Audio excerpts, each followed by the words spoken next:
ಶ್ರೀ ಗುರುಭ್ಯೋ ನಮಃ. ಎಲ್ರಿಗೂ ನಮಸ್ಕಾರ. ಸನಾತನವಾಣಿ ಯೂಟ್ಯೂಬ್ ಚಾನೆಲ್ಗೆ ಸ್ವಾಗತ. ಇವತ್ತಿನ ವಿಡಿಯೋದಲ್ಲಿ ನಾವು ಚಾಂದ್ರ ನರಸಿಂಹ ಜಯಂತಿಯ ಬಗ್ಗೆ ಮಾಹಿತಿಯನ್ನು ತಿಳ್ಕೊಳ್ಳೋಣ. ಯಾವ ದಿನ ಆಚರಣೆಯನ್ನು ಮಾಡ್ಕೊಳ್ಬೇಕಾಗತ್ತೆ, ನರಸಿಂಹಸ್ವಾಮಿ ಯಾವ ರೀತಿಯ ಒಂದು ಅವತಾರವನ್ನು ತಾಳಿದರು, ಹಾಗೆ ಯಾವ ಸಮಯದಲ್ಲಿ ಸರಳವಾಗಿ ಪೂಜೆಯನ್ನು ಮನೆಯಲ್ಲಿ ಮಾಡಿಕೊಳ್ಬೇಕು, ಈ ಎಲ್ಲ ಮಾಹಿತಿಯನ್ನು ಕೂಡ ಇದೇ ವಿಡಿಯೋದಲ್ಲಿ ತಿಳಿಸ್ಕೊಡ್ಲಾಗುತ್ತೆ.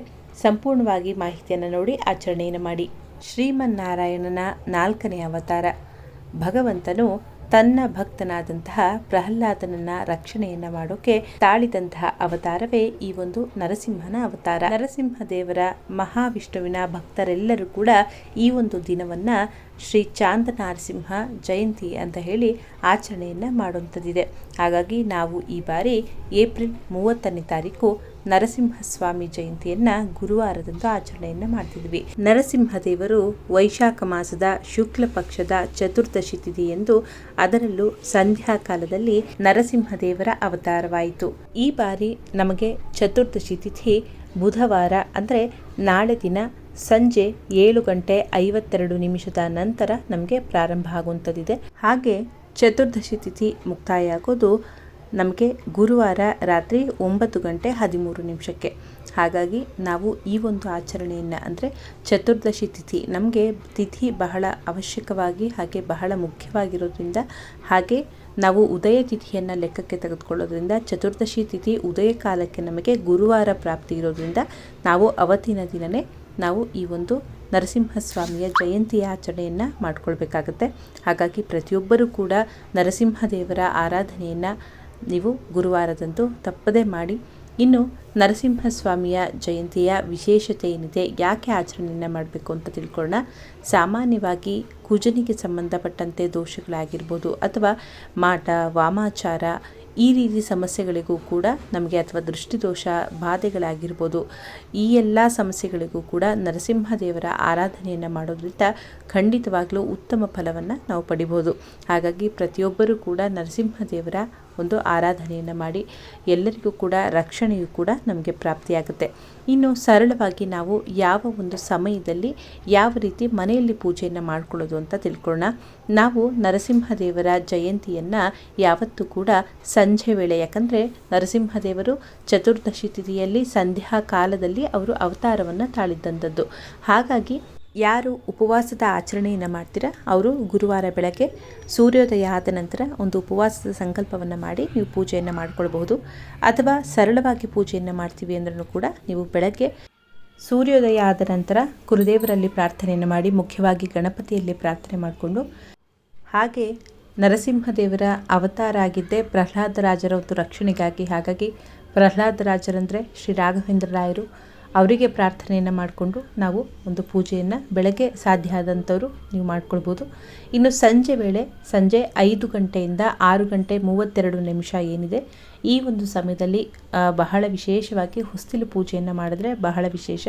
ಸಂಜೆ ಮನೆಯ ಮುಂದೆ ರಂಗೋಲಿಯನ್ನು ಹಾಕಿ ಹೊಸ್ತಿಲಿಗೆ ಅರಿಶಿನವನ್ನು ಹಚ್ಚಿ, ಅರಿಶಿನದ ಲೇಪನವನ್ನು ಹಚ್ಚಿ, ಶಂಖ ಚಕ್ರ ಪದ್ಮ ಶ್ರೀಕಾರವನ್ನು ಬರೆದು, ನಂತರ ಹೊಸ್ತಿಲಿನ ಅಕ್ಕಪಕ್ಕದಲ್ಲಿ ತುಪ್ಪದ ದೀಪಗಳನ್ನು ಬೆಳಗಿಸಿ ಮತ್ತು ಭಗವಂತನಿಗೆ ಅರಿಶಿನ ಕುಂಕುಮ ಅಂದರೆ ಹೊಸ್ತಿಲಿನ ಮಧ್ಯಭಾಗದಲ್ಲಿ ಅರಿಶಿನ ಕುಂಕುಮ ಮತ್ತು ಅಕ್ಷತೆಯನ್ನು ಹಾಕಿ, ಅಲ್ಲಿ ನರಸಿಂಹದೇವರನ್ನು ಸ್ಮರಣೆಯನ್ನು ಮಾಡ್ತಾ ತುಳಸಿಯನ್ನು ತಪ್ಪದೇ ಇಡಿ.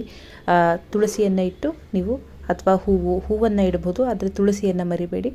ತುಳಸಿಯನ್ನು ಕೂಡ ಇಟ್ಟು ನರಸಿಂಹದೇವರನ್ನು ಸ್ಮರಣೆಯನ್ನು ಮಾಡ್ತಾ ಆ ಒಂದು ಹೊಸ್ತಿಲಿಗೆ ಪೂಜೆಯನ್ನು ಮಾಡಿ, ಆರತಿಯನ್ನು ಮಾಡಿ ನೀವು ಆ ನೈವೇದ್ಯವನ್ನು, ಹಾಲು ಸಕ್ಕರೆ ನೈವೇದ್ಯವನ್ನು ಕೂಡ ನೀವು ಮಾಡಬಹುದು. ಹಾಗೆ ದೃಷ್ಟಿದೋಷದ ಸಮಸ್ಯೆ ಆಗಿರಲಿ, ಅಥವಾ ಮಾಟ ಮಂತ್ರದ ಸಮಸ್ಯೆ ಆಗಿರಲಿ, ಅಥವಾ ಅನಗತ್ಯವಾಗಿ ಆಗುವಂಥ ಕೆಲವೊಂದು ಅಪಘಾತಗಳಾಗಿರ್ಬೋದು, ಈ ಎಲ್ಲ ಒಂದು ಸಮಸ್ಯೆಗಳಿಗೆ ಪರಿಹಾರವಾಗಿ ನರಸಿಂಹದೇವರ ಉಗ್ರಂ ವೀರಂ ಮಹಾವಿಷ್ಣು ಈ ಮಂತ್ರವನ್ನು ಕೂಡ ನೀವು ಹೇಳ್ಕೊಳ್ಬೋದು. ಸಾಧ್ಯ ಆದಂಥವ್ರು 108 ಬಾರಿ ಕೂಡ ಹೇಳ್ಬೋದು ಈ ಒಂದು ಸಮಯದಲ್ಲಿ. ಯಾಕಂದರೆ ಕೆಲವರಿಗೆ ಪೂಜೆ ಕಾರ್ಯಗಳನ್ನು ಮಾಡಲಿಕ್ಕೆ ಸಮಯ ಆಗಲ್ಲ, ಕೆಲವರು ಕೆಲಸಗಳಲ್ಲಿ ಇರುವಂಥದ್ದು ಕೂಡ ಆಗುತ್ತೆ. ಕನಿಷ್ಠ ಪಕ್ಷ ಅವತ್ತಿನ ದಿನ ಸಾಧ್ಯ ಆದಷ್ಟು ನರಸಿಂಹದೇವರ ಮಂತ್ರ ಜಪವನ್ನು ಮಾಡಿ ನೋಡಿ. ಖಂಡಿತವಾಗ್ಲೂ, ಯಾಕಂದರೆ ತಿಥಿಗಳಿಗೆ ಅಷ್ಟು ಒಂದು ಶಕ್ತಿ ಕೂಡ ಇರುತ್ತೆ. ನಾವು ಮಾಡುವಂಥ ಕೆಲವೊಂದು ವಿಶೇಷವಾಗಿ ಅದಕ್ಕೋಸ್ಕರನೇ ವಿಶೇಷ ದೇವತಾ ಆರಾಧನೆಗಳನ್ನು ನಾವು ತಿಥಿಗೆ ಹೆಚ್ಚು ಪ್ರಾಮುಖ್ಯತೆಯನ್ನು ಕೊಡ್ತೀವಿ. ಹಾಗಾಗಿ ಚತುರ್ದಶಿ ತಿಥಿ ನಂತರ ಹುಣ್ಣಿಮೆ ಕೂಡ ಬರೋದ್ರಿಂದ ನಮಗೆ ಹುಣ್ಣಿಮೆ ಸ್ವಾತಿ ನಕ್ಷತ್ರದಲ್ಲಿ ಇರುತ್ತೆ. ಹಾಗಾಗಿ ಇದು ಕೂಡ ಬಹಳ ವಿಶೇಷವಾಗಿರೋದ್ರಿಂದ ನೀವು ನರಸಿಂಹದೇವರ ಆರಾಧನೆಯನ್ನು ಸಾಧ್ಯವಾದಷ್ಟು ಮಂತ್ರ ಜಪಗಳನ್ನು ಮಾಡಿ ನೋಡಿ, ಬಹಳನೇ ಉತ್ತಮವಾದಂಥ ಫಲವನ್ನು ನೀವು ಪಡಿಬೋದು.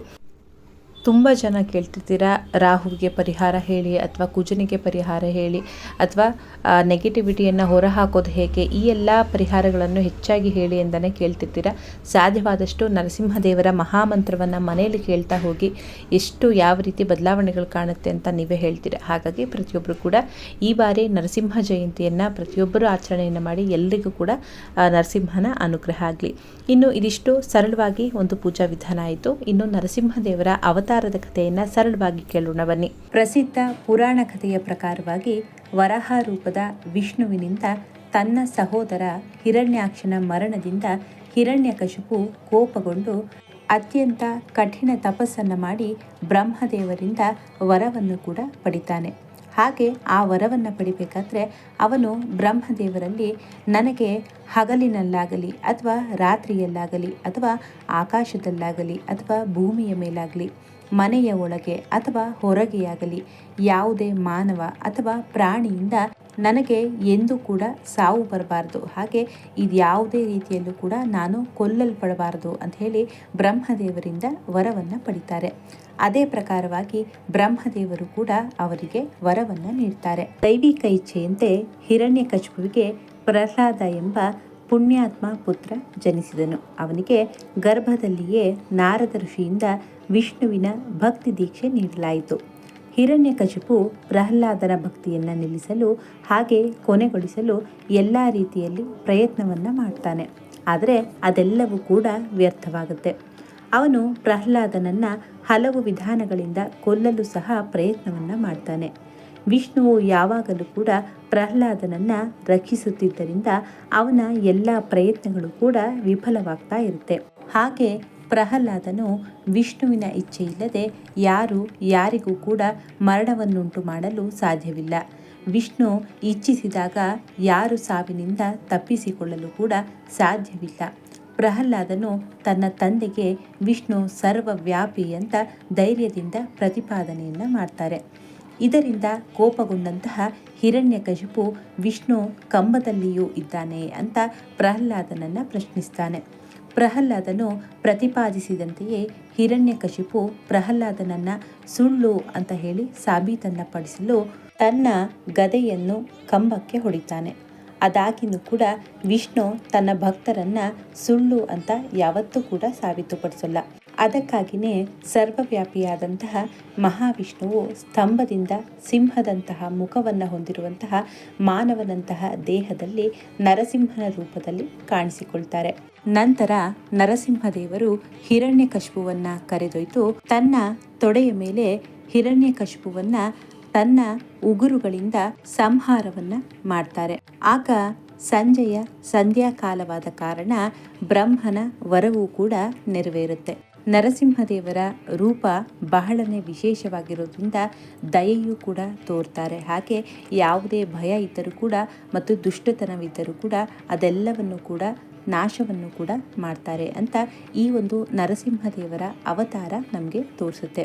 ನಂತರ ಹಿರಣ್ಯಕಶಿಪುವಿನ ಸಂಹಾರವಾದ ನಂತರ ನರಸಿಂಹದೇವರು ಪ್ರಹ್ಲಾದನನ್ನು ಆಶೀರ್ವಾದವನ್ನು ಮಾಡಿ ಅವನಿಗೆ ಮುಕ್ತಿ ಮೋಕ್ಷವನ್ನು ನೀಡ್ತಾರೆ. ಅದಾಗಿನೂ ಕೂಡ ಪ್ರಹ್ಲಾದ ಎಷ್ಟು ಉದಾರನಾಗಿದ್ದ ಅಂದರೆ ಅವನು ಮುಕ್ತಿಯನ್ನು ನಿರಾಕರಿಸ್ತಾನೆ. ಅವನು ನೀಡಿದ ಕಾರಣ ಏನು ಅಂತಂದರೆ, ನಾನು ಇನ್ನೂ ಅನೇಕ ಅರ್ಹ ಆತ್ಮಗಳನ್ನು ಬಿಟ್ಟು ನಾನೊಬ್ಬನೇ ಮುಕ್ತಿಯನ್ನು ಪಡೆಯೋಕೆ ಸಿದ್ಧ ಇಲ್ಲ. ಹಾಗಾಗಿ ಅವನು ಭಗವಂತನಲ್ಲಿ ಬೇರೆ ಆತ್ಮಗಳನ್ನು ಕೂಡ ಭಕ್ತಿಯ ಮಾರ್ಗದಲ್ಲಿ ಮಾರ್ಗದರ್ಶನವನ್ನು ಮಾಡಿ ಅವರನ್ನು ಕೂಡ ಮೋಕ್ಷದ ಹಾದಿಗೆ ನಾನು ತರಬೇಕು ಅಂತ ಹೇಳಿ ಪ್ರಹ್ಲಾದನು ನರಸಿಂಹದೇವರಲ್ಲಿ ವರವನ್ನು ಕೇಳ್ತಾನೆ. ಭಗವಂತನಾದಂತಹ ನರಸಿಂಹದೇವರು ಅವನಿಗೆ ಪ್ರಪಂಚದ ಆಧ್ಯಾತ್ಮಿಕ ಆತ್ಮವನ್ನು ಹಾಗೆ ಮಾರ್ಗದರ್ಶನ ಮಾಡುವಂತಹ ವರವನ್ನು ನೀಡ್ತಾರೆ.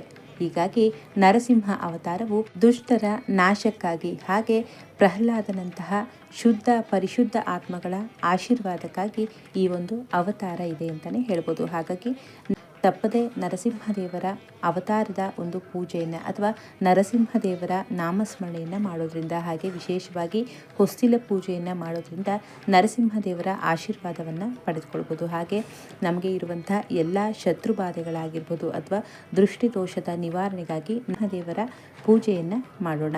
ಇನ್ನು ನಮಗೆಲ್ಲರಿಗೂ ಕೂಡ ಗೊತ್ತಿರೋ ಹಾಗೆ ಪ್ರಹ್ಲಾದರಾಜರು ಬೇರೆ ಯಾರೂ ಅಲ್ಲ, ಈಗ ನಮಗೆಲ್ಲರಿಗೂ ಕೂಡ ಮುಕ್ತಿ ಮಾರ್ಗದರ್ಶನವನ್ನು ನೀಡೋಕೆ ಬಂದಿರುವಂಥ ಗುರುರಾಘವೇಂದ್ರ ಸ್ವಾಮಿಗಳು ಅಂತ ನಮಗೆಲ್ಲರಿಗೂ ಕೂಡ ಗೊತ್ತು. ಹಾಗಾಗಿ ಅವರ ಒಂದು ಸ್ಮರಣೆಯನ್ನು ಕೂಡ ಮಾಡೋಣ. ಹಾಗಿದ್ರೆ ನಿಮಗೇನಾದರೂ ಈ ಮಾಹಿತಿ ಅನುಕೂಲ ಆಗಿದ್ರೆ ಬೇರೆಯವ್ರಿಗೂ ಕೂಡ ಶೇರ್ ಮಾಡಿ. ಹಾಗೆ ಮಾಹಿತಿ ಇಷ್ಟ ಆದರೆ ಲೈಕ್ ಮಾಡಿ. ಇನ್ನು ಈ ಒಂದು ವಿಚಾರಗಳಿಗೆ ಸಂಬಂಧಪಟ್ಟಂತೆ ಏನಾದರೂ ಪ್ರಶ್ನೆಗಳಿದ್ರೂ ಕೂಡ ನೀವು ಕಮೆಂಟ್ ಮಾಡ್ಬೋದು. ಹಾಗಿದ್ರೆ ಮತ್ತೆ ಮುಂದಿನ ವಿಡಿಯೋದಲ್ಲಿ ಸಿಗ್ತೀನಿ. ಧನ್ಯವಾದಗಳು.